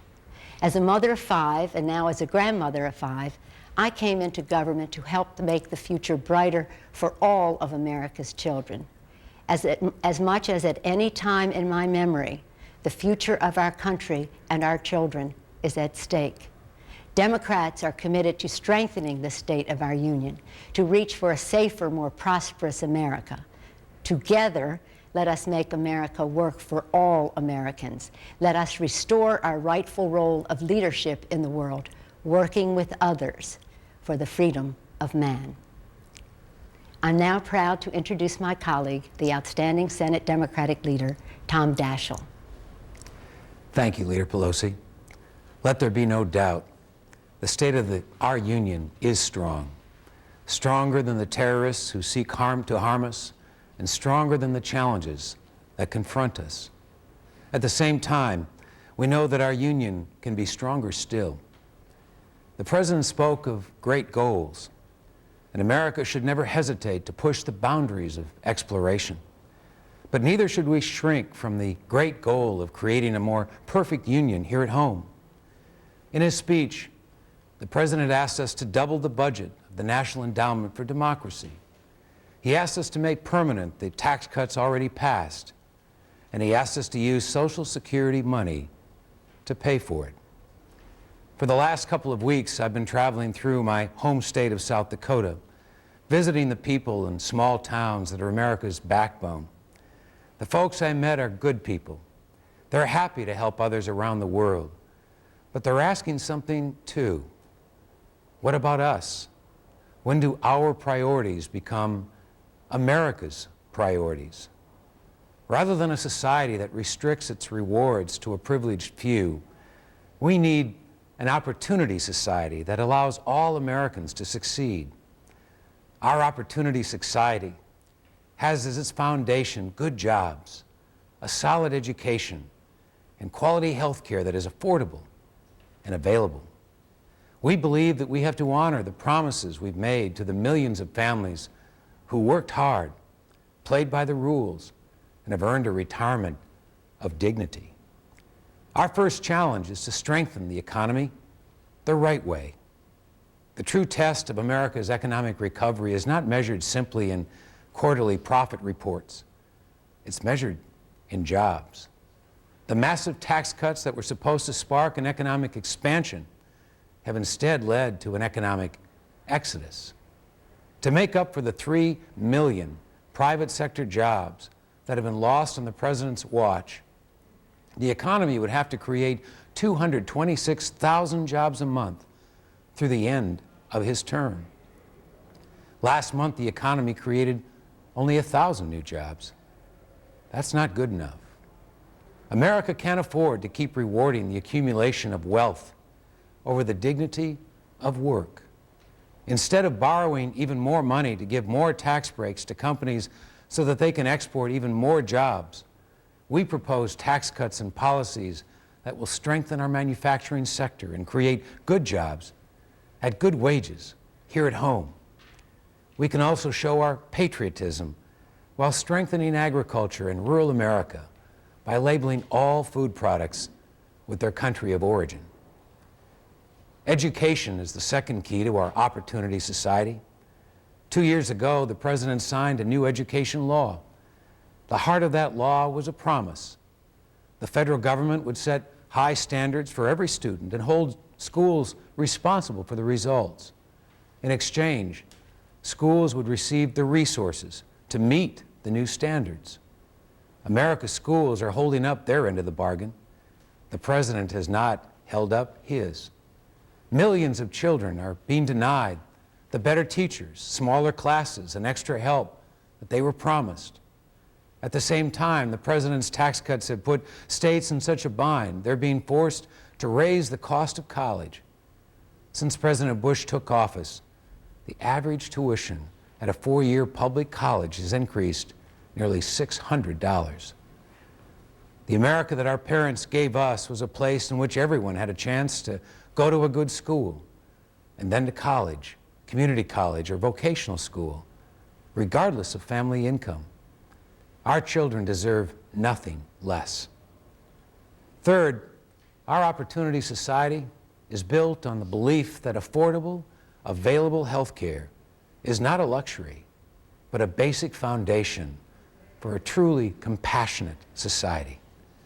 Today, 43.6 million Americans, almost all of them from working families, have no health insurance. That's over 3.8 million more than when President Bush took office. Those Americans lucky enough to have health insurance have seen their premiums go up each of the last 3 years. The increase in premiums that middle-income families have seen over the past 3 years is actually larger than the 4-year tax cut that they've been promised. This is an invisible tax increase on middle-class families. Tonight, 3 years into his administration, the President acknowledged that the rapidly rising cost of health care and the increasing number of Americans with no health coverage are problems. But the tax cuts he proposed are not a solution. Tax cuts will do little to make health care more affordable or reduce the number of people without insurance. And they will weaken health coverage for those who have it now. When I was driving around South Dakota this summer, I met a nurse in Sioux Falls who has cancer. She told me she couldn't afford the $1,500 a month her drugs cost. She told me that she was going to die and that she was a lost cause. But she said, we must solve this problem. Don't turn more people into lost causes. We believe that the federal government should use the power of 40 million Americans to lower prescription drug prices and to allow us to get more affordable drugs from Canada instead of forbidding both. Drug companies and insurance companies are the only ones that benefit from that restriction, not the American people. And that's why we want to change it. In our vision of an opportunity society, promises made to those who have worked a lifetime will be honored in retirement. That's why we believe that America's pension system needs to be strengthened and that Social Security's benefit should be a guarantee, not a gamble. Only when every American who wants to work can, when every child goes to a good school and has the opportunity to go further, only when health care is available and affordable for every American, when a lifetime of work guarantees retirement with dignity, and when America is secure at home and our strength abroad is respected, not resented, only then will we have a union as strong as the American people. Thank you for listening. Good night, and God bless America.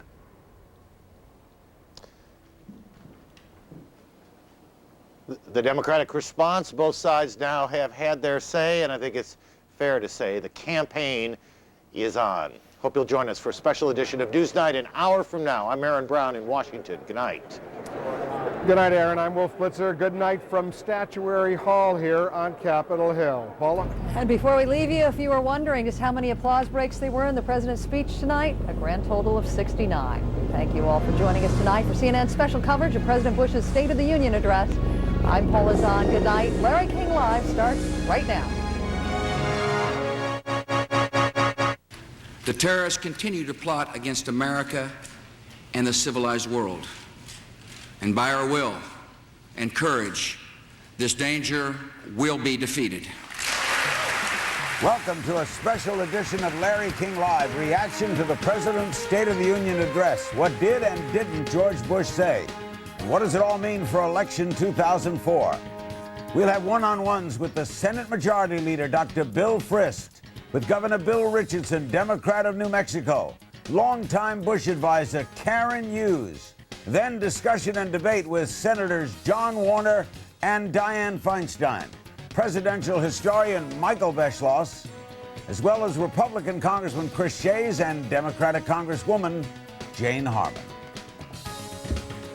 Good evening. Welcome to a special edition of Larry King Live. Following the State of the Union and the Democratic response, we go right to Capitol Hill, where standing by is Senator Bill Frist, the Senate Majority Leader, Republican of Tennessee. Senator Frist, can you hear us? Yes, I can, loud and clear. Good to be with you.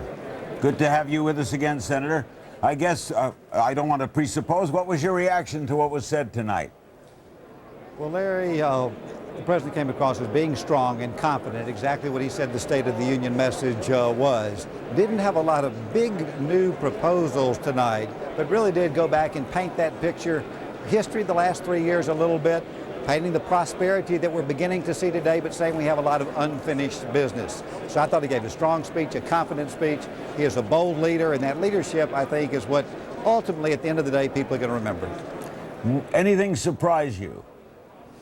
Well, there were a couple initiatives that were small initiatives, like doubling of the National Endowment of Democracy, the sort of things that you didn't think of coming into the speech itself. On the issue of health care, which we just heard Senator Daschle do part of the rebuttal to, he hit it head on, I thought, in terms of the cost of health care, the lack of health insurance. 40 million people uninsured, so he said, let's give those people a little more money to go out, refundable tax credits to buy that insurance, and at the same time, let's lower the cost of health care. Association health plans, deductibility for those investments in health savings accounts, all of which would lower the cost of health care. Did the prison reform idea surprise you? Oh, it did. It took me fully by surprise. In the United States Senate, we had addressed issues like prison rate, very sort of small issues, substantive issues that show compassion. I didn't expect that particular initiative. I do think it shows concern, compassion, caring. Very consistent, though not the same magnitude of what HIV/AIDS did in the speech last year. What about the mention of steroids and pro and college sports? Well, you know, that clearly came directly from the President of the United States. I sort of looked around and looked at people's expressions, and it was so unexpected. But here is a president who thinks about young people, who thinks about sports. He runs himself, which we all know. He's very athletic. That image is important. Looked at young people, called that sports figure image, sports meaning a lot in his life, professionally and otherwise. It took me by surprise, but again, reflected the caring and compassion. If you look at the speech, part of it was safety and security, a large part of it. Part of it was prosperity, the economy, doing good, but we have a lot more to do. And part of it was that hopefulness, that compassion from the past. And I would put this whole transition from prison to the workplace being that part of compassion, hopefulness in the future. Were you surprised at the outcome last night in Iowa? I have to tell you, I was surprised. I had the chance to be in Iowa yesterday.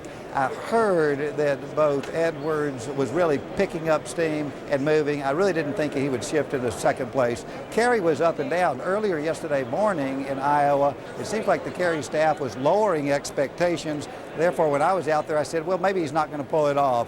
But clearly those two skyrocketed ahead. Dean, although we'll see what he does here in New Hampshire in a few nights, did demonstrate some self-destruction before, and then sort of looking at the way his speech afterward, I think he really did hurt his overall campaign. Who do you regard as you're the majority leader of the Senate, as the most formidable of the, who would you least like to face? Oh, you know, Larry, I haven't really followed the campaigns specifically to see. I think the contrast is going to be there with any of the Democrats who are running. The president's for lower taxes. We saw it in the chamber just down the hall here a few minutes ago. Permanent, make those tax cuts permanent. All of the Republicans were up. The Democrats sat down each and every time, and that's the sort of issue contrast we're going to see in the race itself. Clearly, both Edwards and Kerry have the charisma. They're capturing it broadly. When it comes to the issues, I think, hands down, Republicans are going to be in good shape. The bold leadership, I think, with the president, which he demonstrated tonight, the confidence, the commander-in-chief, not walking away from any issues, even the immigration issue, an issue that, you know, has been received sort of mixed, both by Republicans and Democrats. He came right back and hit it directly. The whole issue surrounding marriage, he hit it directly. He didn't shy away from anything tonight. That leadership, boldness, calling it like it is, ultimately, I think, is going to decide this presidential race. Are you going to get those bills through the Senate? It's a good question. We came back today, and I don't want people to have too high of expectations. On the other hand, hopefully this week we are going to pass the 7 appropriation bills, very important. $3 billion more for veterans in health care, $1 billion more in NIH funding, Head Start, Pell Grants, a lot of the issues the President mentioned tonight, they're all in this bill that's on the floor of the United States Senate in this Capitol. Hopefully we'll be able to bring it back up Thursday and pass that particular bill. And after that in the United States Senate, I hope that we'll be able to address pensions, which actually Senator Daschle mentioned earlier tonight in his rebuttal, and we'll go to the highway bill, we'll go to class action reform, and hopefully we'll go to some medical liability reform shortly after that. You went to Iowa in advance of that caucus. Are you going to New Hampshire in advance of the Democratic primary? Well, you know, I was in Iowa just yesterday, and there were 12 Bush surrogates all over the state. It was really remarkable. We recruited about 7,000 new volunteers last night, which will go out and reach out and recruit 10 more. 70,000 people recruited last night as a product of our visit. I will not be going back to New Hampshire. My focus has got to be right here in that agenda, which the President laid out tonight. And we'll be looking at these issues of Head Start, reauthorization of higher education. He mentioned community colleges tonight. We'll look at highways, class action, tort reform, many of the issues that he mentioned tonight. Senator Frist, thank you so much for being with us tonight. Always good to see you. Great to be with you. Thank you. Senator Bill Frist, the Senate Majority Leader, Republican of Tennessee. Let's go to Santa Fe, New Mexico. Standing by is Governor Bill Richardson, Democrat of New Mexico, the former Energy Secretary, the former U.S. Ambassador to the UN, who, by the way, gave tonight's Democratic response to the State of the Union in Spanish. What's your overall reaction to the speech, Governor? Well, I was disappointed, Larry. I thought that this was an opportunity for the president to bring a divided nation together. It's obvious he's going to run on national security and terrorism, many issues. I support him on that. But at the same time, not addressing issues of high unemployment, the huge deficits. I've done tax cuts in New Mexico, but he wants to make these tax cuts permanent forever. The long-term deficits are going to be huge. Not much on prescription drugs, a little Medicare discussion. But what really troubled me was some of the wedge issues that I think he threw up. Renewing the Patriot Act that I think for civil liberties of many Americans, detentions, privacy is very troublesome. And then the same-sex marriage issue. I agree with him on the issue, but do we need a constitutional amendment? It looks like the Republicans may want to use the wedge issue like that. I don't think it's needed, so I'm disappointed. I think Homeland Security, terrorism, he's doing well there domestically. Internationally, we're I think in need of a policy in post-war Iraq with the United Nations. We're now literally begging the UN to get involved and help us with the elections. I hope it succeeds, but we should have planned that sooner. In retrospect, was he right in getting Saddam Hussein? Was the Iraq war right? Yes, I think that I supported him when he went in. What I think the mistake was, Larry, is there was no plan for reconstruction post-war Iraq. We didn't build alliances. We didn't get the UN involved as much as we should. We kind of said, we're going to do this unilaterally. I think Saddam was a menace. He hurt a lot of people in his country. Regional security reasons were important. But without a reconstruction plan and without doing it with our allies, with NATO, with the United Nations, with the Muslim countries, now we're kind of begging others to join us. And hopefully it won't be late, but I would have done it differently. But again, he was in this speech talking about what he perceives are his strengths, national security, homeland security, but he didn't address a lot of domestic issues that we need to deal with as a country. Whose idea was it to do a response in Spanish, and what was that like? Well, it was historic, Larry. It was distributed all over Latin America, Hispanic America. You know, the Hispanic vote is going to be huge in this presidential election, especially in states like Florida and Nevada and New Mexico and Arizona. And the idea was for the Hispanic networks, Univision, to allow a response of a Democrat. And I guess being the only Hispanic governor in the country, they chose me. So it was a great honor. It was a positive speech. I didn't get too partisan because I think for Hispanics, the main objective is to get the millions out there to vote and participate and be part of a political process where the Hispanic vote could elect the next president of the United States. Do you agree with him in the immigration issue? Partially. I think he made a positive step in moving forward with a plan that at least addresses Social Security, worker benefits, but it doesn't go far enough. It doesn't promise after 3 years legalization or a green card. And the problem that I see, Larry, is that Democrats don't think it goes far enough and they won't support it. and then members of his own party say he's rewarding illegal immigrants with some kind of citizenship, which he isn't. I wish that we could have a program of agricultural workers, maybe 500,000, legalize them, and get Democrats and Republicans to come up with a sensible plan that treats the nearly 10 million undocumented workers that are paying their taxes, that are participating in America, gives them some kind of status, not citizenship, but some kind of legalization. A couple of other things. You've got a primary caucus in New Mexico, don't you, February 3rd? That's right. Who's favored there? Well, right now it's a dead heat between General Clark and Governor Dean, but that's before what happened, the tumultuous caucus in Iowa, where I think you're going to see Senator Kerry and Senator Edwards become players here. Joe Lieberman also has been campaigning actively here. So you, right now in New Mexico, February 3rd, this is before New Hampshire, before the other primaries earlier than us. Right now, it's a dead heat, and it's now, I think, going to be a long, drawn-out affair. The nominee, I don't think, will be settled until after early March, after our primary. It'll be four-person race, hotly contested. I think that's good. I think people are excited about the good Democratic candidates we have out there. Are you endorsing anyone? No, because I'm chairing the Democratic Convention, so I have to stay neutral, but that doesn't mean I'm not trying to get a big turnout here in New Mexico. We want to show that, you know, New Mexico is a big player in the presidential race, and I think we're going to do that. And that means we'll see you in New York, we'll see you in Boston at the Fleet Center. We'll see you in Boston. Should be a great convention. Thank you. Governor Bill Richardson, Democrat of New Mexico, former Energy Secretary and former U.S. Ambassador to the UN. Speaking of formers, we're going to take a break, and when we come back, former Special Assistant, still a key advisor to President Bush. It'll be nice to see her again from the White House. We'll talk with Karen Hughes right after this. As democracy takes hold in Iraq, the enemies of freedom will do all in their power to spread violence and fear. They are trying to shake the will of our country and our friends. But the United States of America will never be intimidated by thugs and assassins.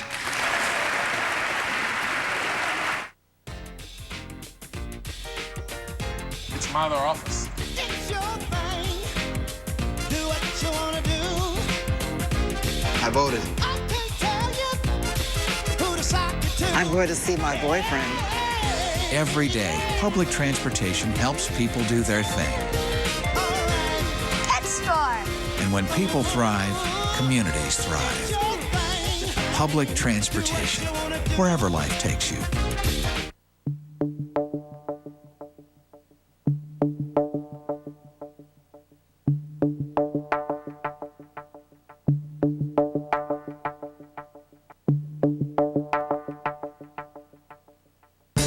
The 2003 J.D. Power & Associates Award for Most Dependable Full-Size SUV just went to the GMC Yukon. Professional-grade engineering. It's not more than you need, just more than you're used to. Millions of us are hospitalized with heart-related chest pain or a certain type of heart attack, what doctors call ACS. The cause? For most, it was blood platelets that formed clots which blocked blood from getting to the heart. Think aspirin and your other heart medications alone are enough? One more thing could help make a difference. Ask your doctor about adding Plavix. Added to aspirin and your current treatment, Plavix goes beyond what you're taking to help raise protection against heart attack or stroke. Plavix and your other medications work in different ways. Plavix, taken with aspirin, plays its own role in keeping blood platelets from sticking together and forming clots, which helps keep blood flowing. If you have a medical condition that causes bleeding, such as a stomach ulcer, you shouldn't use Plavix. The risk of bleeding may increase with Plavix, and when you take Plavix with certain other medications, including aspirin, review your medicines with your doctor to minimize this risk. Additional rare but serious side effects could occur. Add Plavix for more protection against heart attack or stroke. Showdown in New Hampshire. CNN Sunday. Who's hanging in and who's going home? CNN's Aaron Brown previews the nation's first primary in a CNN live event, Sunday 8 Eastern. Then next Tuesday night, Iowa weighed in and one candidate came out on top. Now who will take New Hampshire? As America Votes 2004 continues, see what happens next. The New Hampshire primary, a CNN primetime event next Tuesday night. It's a great pleasure. Welcome back to Larry King Live on this special edition of our program. Karen Hughes, advisor to President George W. Bush. There she is. It's good to see that face again. She's at the White House. She helped the president. Do you miss being there every day?